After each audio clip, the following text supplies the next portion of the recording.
नहीं नहीं, ऐसा कुछ नहीं है, ये सब ड्रामा है। दिल्ली का चीफ मिनिस्टर 3 बार दिल्ली का चीफ मिनिस्टर बना जब मशीनों में गड़बड़ नहीं थी। तेलंगाना जीता जब गड़बड़ नहीं थी।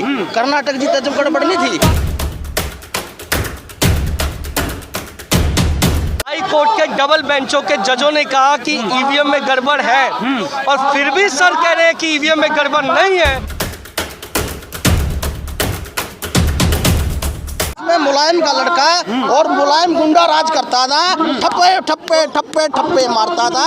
आज उत्तर प्रदेश एक मुक्त शासन प्रदेश राज्य हो गया है। हम लोग किसी पक्ष और विपक्ष के नहीं है, हम तो कह रहे हैं कि ये दोनों पार्टियां कांग्रेस बीजेपी चोर है। की दर्द को आप विपक्ष नाम दे देंगे। महिलाओं को अगर सुरक्षा नहीं मिली उसको विपक्ष नाम करते हैं सर। मैं राम भक्त हूँ और सरेआम कह रहा हूँ, अच्छा लगे तो और बुरा लगे तो।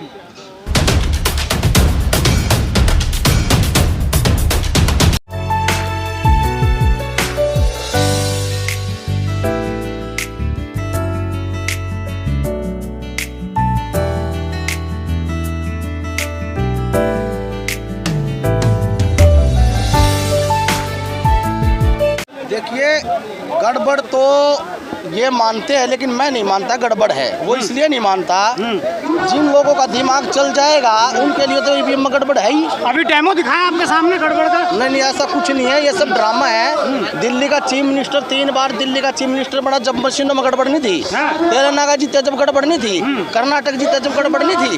क्या मतलब, लोगों को वही आदमी अच्छा लगेगा जहाँ हारोगे। ऐसा भी तो हो सकता है कि 3 राज्य जीत लिए, एक इनको दे दो, जिससे कि ये ना बोले कि ईवीएम में गड़बड़ नहीं है। ऐसा कुछ नहीं है। मैं हरियाणा प्रदेश का रहने वाला हूँ। हरियाणा में दूसरी बार सरकार आ गई, फिर तीसरी बार आओगी। लोगों के बीच में जाओगे तो सरकार आएगी, जब लोगों के बीच में नहीं जाओगे तो सरकार में गड़बड़ नहीं है। एकदम सही है कि हमारे सर ने कहा ईवीएम में गड़बड़ नहीं है। हालांकि 2022 में सुप्रीम कोर्ट और उत्तर प्रदेश में PIL नंबर 69/2022 में हाई कोर्ट के डबल बेंचों के जजों ने कहा कि ईवीएम में गड़बड़ है और फिर भी सर कह रहे हैं कि ईवीएम में गड़बड़ नहीं है, तो इसका मतलब सर के दिमाग में गड़बड़ है और उस दिमाग के गड़बड़ी का कोई इलाज ही नहीं। क्या कह रहे हैं हरपाल जी, दिमाग में गड़बड़ है? ये मेरे दिमाग के गड़बड़ के बारे में बात कर रहे हैं। इनकी वो दुकानदारी बंद होगी जैसे उत्तर प्रदेश में मुलायम का लड़का और मुलायम गुंडा राज करता था, ठप्पे ठप्पे ठप्पे ठप्पे मारता था। आज उत्तर प्रदेश एक मुक्त शासन प्रदेश राज्य हो गया है। अब इन लोगों की वहाँ दुकानदारी बंद हो गई है, इसलिए इन्होंने जंतर मंतर आना पड़ा। क्या कह रहे हैं? ये जिस दुकानदारी की बात करते हैं, इनसे कबूल कराइए कि ये लोग दुकानदारी चला रहे हैं, कबूल करवाइए। अरे इस लोकतंत्र में दुकानदारी की बात करते हो, इस लोकतंत्र के अंदर दुकानदारी की बात होनी चाहिए। हम लोग किसी पक्ष और विपक्ष के नहीं है, हम तो कह रहे हैं कि ये दोनों पार्टियां कांग्रेस बीजेपी चोर है।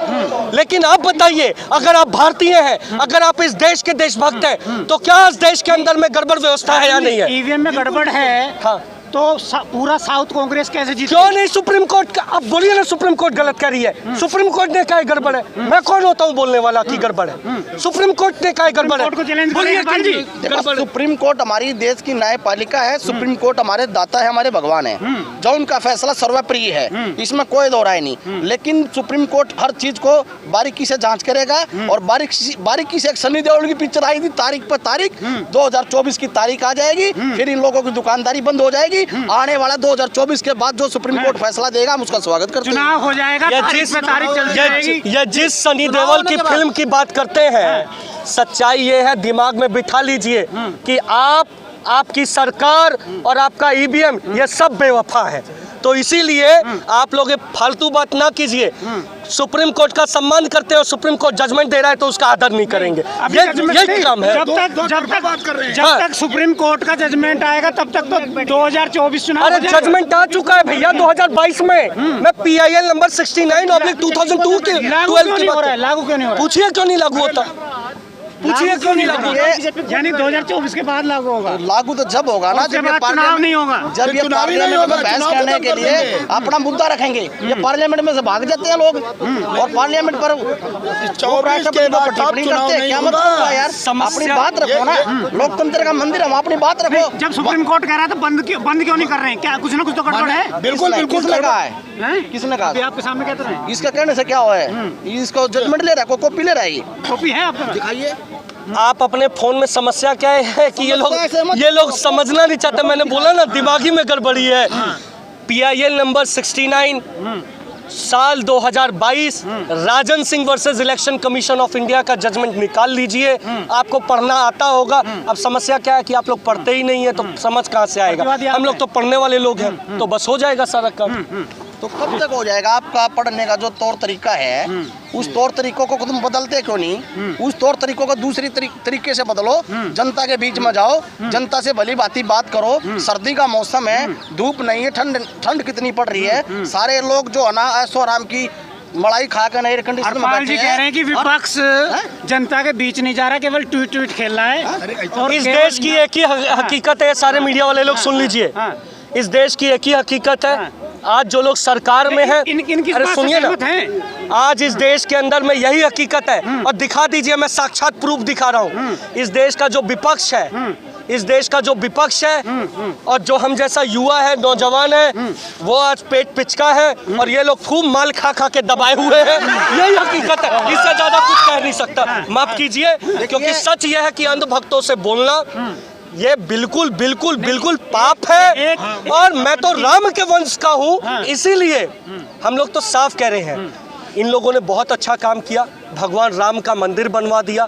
भगवान राम का मंदिर। सवाल का जवाब दे दीजिए कि विपक्ष जनता के बीच क्यों नहीं जा रहा, केवल सोशल मीडिया पे खेल रहा है? अरे भैया, हम विपक्ष है ही नहीं ना, हम भारत के लोग हैं।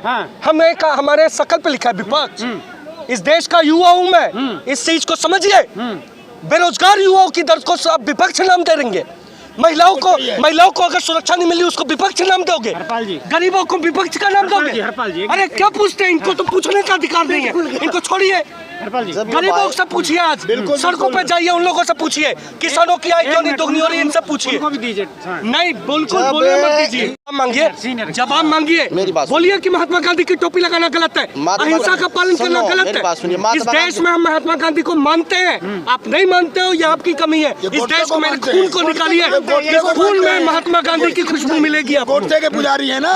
देखिए, जब महात्मा गांधी का हमने सम्मान नहीं किया, अपमान तो नहीं किया। जब महात्मा गांधी सम्मानित अपना गमछा सारी चीज लेके चलते हो, आप ये मत कहो जब तिलक लगा रहे हो, टोपी पहन रहे हो कि मैं युवा हूँ। युवा का भविष्य यहाँ युवा नहीं है। युवा तो अपना 8 घंटे काम करता है। रोजगार इतने खुले हैं देश में, सब रोजगार करके और अपना घर जाते हैं। ये तो बेरोजगार बता रहे, बेरोजगारी फैली है। कौन बेरोजगार है? समस्या ये है, इन्हें गांधी के टोपी से नफरत है, चाइनीज टोपी से प्यार है। सारी समस्या यही है।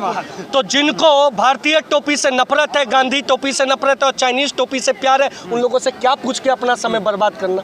इस देश को छोड़िए, इस देश को हम लोग संभाल लेंगे साहब। अरे हम लोग वो नहीं है साहब। खुदीराम बोस देखिए मुझ में, 19 साल का युवा, जब देश के अंदर अंग्रेजों का इतना बड़ा शासन था, वो अंग्रेजों के खिलाफ फांसी पे चढ़ा और जब फांसी पे चढ़ा तो मादरे वतन के लिए मरा वो। भगत सिंह को देखिए, 23 साल का भगत सिंह, फांसी है फंदे पर, और उसके बाद अंग्रेज पूछते हैं बता तेरी क्या आखिरी ख्वाहिश है, तो वो कहता है भारत माता की जय, इंकलाब जिंदाबाद, मादरे वतन जिंदाबाद, भारत माता की जय। आप इन लोगों से पूछते हैं जो गांधी की टोपी को नफरत का टोपी बैठाते हैं और चाइना की टोपी से प्यार करते हैं, उन लोगों से क्या बात करते हैं साहब? क्या करें? देखिए, ये चाइना का विरोध कर रहा है, ठीक है, चाइना का विरोध करना स्वाभाविक बात है। जब देश में कोरोना काल आया था, तब तुम चाइना से दवाई मांग रहे थे ना। सुन ले मेरी बात, तेरी जेब में भी फोन चाइना का, कपड़े भी चाइना के, टी शर्ट भी चाइना का। ऐसा नहीं है, ये देश का व्यापार मंडल है। देश अपना व्यापार करता है, को किसी की भी चीज पहन सकता है, पैसा और दाम देता है वो खुद ही देता है। मैं राम भक्त हूँ और सरेआम कह रहा हूँ, अच्छा लगे तो और बुरा लगे तो, राम का भारत है और अखंड भारत से प्यार है। मुझे कोई चाइना से प्यार नहीं है। चाइना से प्यार है तो वहीं चले जाओ, यहाँ मत रहो। आप इस वीडियो के बारे में अपनी राय अवश्य दें तथा वीडियो को लाइक, शेयर और कमेंट्स साथ साथ चैनल को सब्सक्राइब करना न भूलें। धन्यवाद।